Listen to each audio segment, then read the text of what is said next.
নমস্কাৰ এনিটক চাই থকা প্ৰত্যেকগৰাকী দৰ্শকক এই মুহূৰ্তত ধন্যবাদ জ্ঞাপন কৰিছোঁ দয়া নাই ক্ষমা নাই এফালৰ পৰা শ জেচিবিয়ে ভাঙি দিছে ঘৰ দুৱাৰ আৰু ধুবুৰীত এতিয়া শ লোকে কান্দি কান্দি এৰিছে নিজৰ ঘৰ বাৰী ৪,০০০ বিঘাতকৈ অধিক ভূমিত চলোৱা হৈছে উচ্ছেদ অভিযান ধুবুৰীত হাহাকাৰ পৰিস্থিতি বৃহৎ সংখ্যক সেনা আৰক্ষী মুতায়ন কৰা হৈছে আৰু উচ্ছেদিত কোৱা হৈছে যে সেই স্থান ত্যাগ কৰি সেই স্থানৰ পৰা যাব লাগে কোনো কাৰণত কাকুকে ৰেহাই দিয়া নহব প্ৰশাসনৰ বুলডোজাৰে ফালৰ পৰা ধৰ্মীয় অনুষ্ঠান শিক্ষানুষ্ঠান ঘৰ দুৱাৰ সকলো নিমিষতে ধ্বংস কৰি দিছে ধুবুৰীত হাহাকাৰ পৰিস্থিতি এই মুহূৰ্তত সবিশেষ খবৰ জনোৱাৰ চেষ্টা কৰিছো আৰু তাৰ পাছতে দৃশ্যাংশ আছে দৃশ্যাংশ আপোনালোকক দেখুৱাম ধুবুৰীত শ লোকে কান্দি কান্দি এৰিছে ঘৰ বাৰী ৪,০০০ বিঘা মাটিত চলোৱা হৈছে সৰ্ববৃহৎ উচ্ছেদ অভিযান মুতায়ন কৰা হৈছে সেনা আৰক্ষীৰ বৃহৎ দল কেইবাখনো বুলডোজাৰে এফালৰ পৰা চলাইছে উচ্ছেদ এই মুহূৰ্তত সেই খবৰ জনোৱাৰ চেষ্টা কৰিছো এতিয়া ধুবুৰীত হাহাকাৰ পৰিস্থিতি দেখিবলৈ পোৱা গৈছে এফালৰ পৰা জেচিবিয়ে ভাঙি গৈছে ঘৰ দুৱাৰ সকলো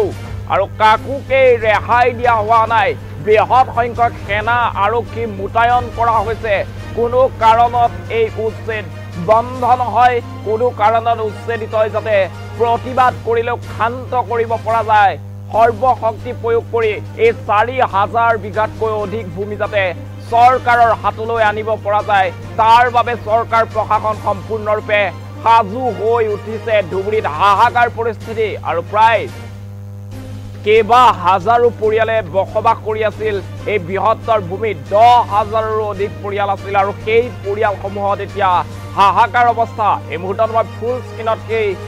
দৃশ্যাংশসমূহ দেখুৱাবলৈ অনুৰোধ জনাইছো এই মুহূৰ্তত সেই খবৰ জনোৱাৰ চেষ্টা কৰিছো অসমৰ সৰ্ববৃহৎ যে উচ্ছেদ অভিযান লগতো মাৰিব লাগে সেই উচ্ছেদ অভিযান বৰ্তমান সময়ত চলি আছে ধুবুৰীৰ প্ৰায় ৪,০০০ বিঘা ভূমিতকৈ অধিক ভূমিত এনেদৰে শ জেচিবিয়ে এফালৰ পৰা ভাঙি দিছে ঘৰ বাৰী সকলো ধুবুৰীত হাহাকাৰ পৰিস্থিতি চাওক কিদৰে বৃহৎ সংখ্যক সেনা আৰক্ষী মুতায়ন কৰা হৈছে ধুবুৰীত উচ্ছেদিতৰ প্ৰতিবাদ সাব্যস্ত কৰিছিল কিছুদিন পূৰ্বে এইকেইদিন ক্ৰমাগতভাৱে তেওঁলোকে প্ৰতিবাদ সাব্যস্ত কৰি আছে তেজ দিম মাটি নিদিও বুলি তেওঁলোকে উল্লেখ কৰিছিল কিন্তু তাৰ পাছতো চৰকাৰৰ দয়া নাই ক্ষমা নাই কাকুৱে ৰেহাই দিয়া নহব আৰু চৰকাৰে এফালৰ পৰা এনেদৰে জেচিবি বুলডোজাৰ লগাই ভাঙি দিছে ঘৰ বাৰী ধুবুৰীত হাহাকাৰ পৰিস্থিতি আৰু বৃহৎ সংখ্যক এনেদৰে আৰক্ষী সেনা মুতায়ন কৰা হৈছে ধুবুৰীত দেখিবলৈ পোৱা গৈছে এক যুদ্ধকালীন পৰিস্থিতি যুদ্ধক্ষেত্ৰহে যেন ধুবুৰী প্ৰায় ৪,০০০ বিঘা ভূমি এনেদৰে অবৈধ দখলমুক্ত কৰাৰ বাবে চৰকাৰে পূৰ্বতে ঘোষণা কৰিছিল জাননী জাৰি কৰা হৈছিল আৰু তাৰ পাছতেই কোনো কাৰণত চৰকাৰ ৰৈ নাথাকে চৰকাৰে কাৰোলৈ এতিয়া বাট নাচায় কোনো দল সংগঠন ৰাইজে প্ৰতিবাদ কৰিলেও সেই প্ৰতিবাদক নৎসাত কৰি এফালৰ পৰা এতিয়া চৰকাৰে ভাঙিবলৈ আৰম্ভ কৰিছে ধুবুৰীত ঘৰ দুৱাৰ সকলো এই মুহূৰ্তত সেই খবৰ জনোৱাৰ চেষ্টা কৰিছো এইয়া চাওক ধুবুৰীৰ দৃশ্য কেনেদৰে আচলতে দলে দলে আৰক্ষীৰ প্ৰশাসন এনেদৰে ওলাই আহিছে উচ্ছেদস্থলীলৈ আৰু ৪,০০০ বিঘা ভূমিত এনেদৰে উচ্ছেদ চলোৱা হৈছে চাওক কেনেদৰে জেচিবি লগাই ভাঙি দিয়া হৈছে বাসগৃহ এই স্থানত পূৰ্বতেই বাসগৃহ আছিল কিন্তু বৰ্তমান সময়ত সেই বাসগৃহ নাইকিয়া কৰি দিয়া হৈছে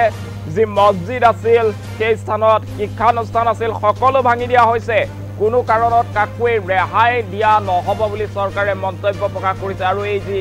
৪,০০০ বিঘা ভূমিত আছে সেই ৪,০০০ বিঘা ভূমিত প্ৰায় ১০,০০০ৰো অধিক পৰিয়ালে বসবাস কৰি আহিছিল আৰু সেই ১০,০০০ পৰিয়ালৰ মাজত বৰ্তমান হাহাকাৰ পৰিস্থিতিৰ সৃষ্টি হৈছে এই মুহূৰ্তত সবিশেষ খবৰ জনোৱাৰ চেষ্টা কৰিছো ধুবুৰীত এতিয়া আৰম্ভ হৈছে ৰাজ্যৰ সবাতোতকৈ ডাঙৰ উচ্ছেদ অভিযান আৰু উচ্ছেদ অভিযানত ৪,০০০ বিঘাতকৈও অধিক ভূমিত চলোৱা হৈছে ভয়ংকৰ উচ্ছেদ কোনো কাৰণত কাকুৱে ৰেহাই দিয়া নহব কোনো কাৰণত কাৰো প্ৰতি দয়া দেখুওৱা নহব এই নীতিৰে এতিয়া চৰকাৰৰ বুলডোজাৰ চলিছে ইটোৰ পাছত সিটোকৈ বাসগৃহ এফালৰ পৰা ভাঙি দিয়া হৈছে আৰক্ষী সেনা বৃহৎ সংখ্যকভাৱে শ আৰক্ষী সেনা মুতায়ন কৰা হৈছে এতিয়া দেখিবলৈ পোৱা গৈছে যুদ্ধ ক্ষেত্ৰলৈ পৰিণত হৈছে ধুবুৰী যেন এক যুদ্ধক্ষেত্ৰহে ক'ৰবাত যেন যুদ্ধহে হৈছে তেনেধৰণৰ পৰিস্থিতি বিৰাজ কৰিছে ধুবুৰীত এই মুহূৰ্তত সেই খবৰ জনোৱাৰ চেষ্টা কৰিছোঁ। ইয়াত ধুবুৰীৰ দৃশ্যাংশ আমি আপোনালোকক দেখুৱাই আছোঁ। ধুবুৰীত এনেদৰে ভয়ংকৰ পৰিস্থিতি দেখিবলৈ পোৱা গৈছে। ধুবুৰীত এফালৰ পৰা বুলডোজাৰ লগাই ভাঙি দিয়া হৈছে সকলোৰে বাসগৃহ। ৪,০০০ বিঘাতকৈও অধিক ভূমিত এনেদৰে প্ৰশাসনে চলাইছে বুলডোজাৰ আৰু প্ৰশাসনৰ বুলডোজাৰৰ কোবত এফালৰ পৰা এনেদৰে ধ্বংসস্তূপত পৰিণত হৈ গৈছে ধুবুৰীৰ বিভিন্ন প্ৰান্তত বসবাস কৰি থকা এইসমূহ লোকৰ বাসগৃহ। এসময়ত তাত গাঁও আছিল, বিভিন্ন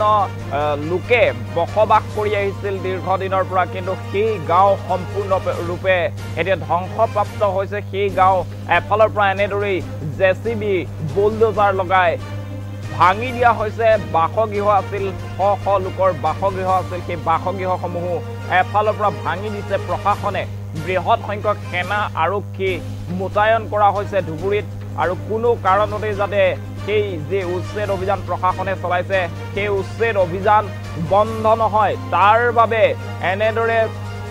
আচলতে বৃহৎ সংখ্যক সেনা আৰক্ষী মোতায়েন কৰিছে আৰক্ষী প্ৰশাসনে। মুখ্যমন্ত্ৰীগৰাকীয়ে উল্লেখ কৰিছিল যে কোনো কাৰণত সেই উচ্ছেদ বন্ধ নহয়, উচ্ছেদ চলোৱা যাব। যিসমূহ লোকে চৰকাৰী ভূমি দখল কৰি আছে সেইসকলক সেই স্থানৰ পৰা বিদায় দিব। সমান্তৰালভাৱে VGR আৰু PGR ভূমিত বসবাস কৰি থকা সকলকো উচ্ছেদ চলোৱা হ'ব বুলি মুখ্যমন্ত্ৰীগৰাকীয়ে ঘোষণা কৰিছিল। আৰু তাৰ পাছতে এতিয়া যুদ্ধকালীন প্ৰস্তুতিৰে প্ৰশাসনে ধুবুৰীত চলাইছে বুলডোজাৰ। প্ৰশাসনৰ বুলডোজাৰৰ কোবত এতিয়া কম্পমান হৈ গৈছে ধুবুৰীত ৪,০০০ বিঘাতকৈও অধিক ভূমিত এনেদৰে প্ৰশাসনে চলাইছে বুলডোজাৰ। প্ৰশাসনৰ উচ্ছেদ অভিযান চলোৱা পৰিলক্ষিত হৈছে ধুবুৰীৰ। এতিয়া বিভিন্ন প্ৰান্তত হাহাকাৰ পৰিস্থিতি, শ লোকে টালি টোপোলা বান্ধি এতিয়া ঘৰ বাৰী এৰিব লগা পৰ্যায় হৈছে। শ লোকে কান্দি কান্দি নিজৰ ঘৰখন এৰিছে। সপোনৰ যিখন ঘৰ তেওঁলোকে বনাইছিল সেই ঘৰ বৰ্তমান জেচিবি বুলডোজাৰৰ কোবত মাটিৰ তলত মিহলি হৈ গৈছে, আৰু তাৰ পাছতে টালি টোপোলা বান্ধি অন্য স্থানলৈ গতি কৰিছে শ লোকে। এই মুহূৰ্তত মই এম্বিয়েন্সৰ সৈতে যদি সম্ভৱ হয় ভিজুৱেলছটো অকণমান সময় দেখুৱাবলৈ অনুৰোধ জনাইছোঁ।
সোঁতৰ বিপৰীতে ৰাইজৰ স্বাৰ্থ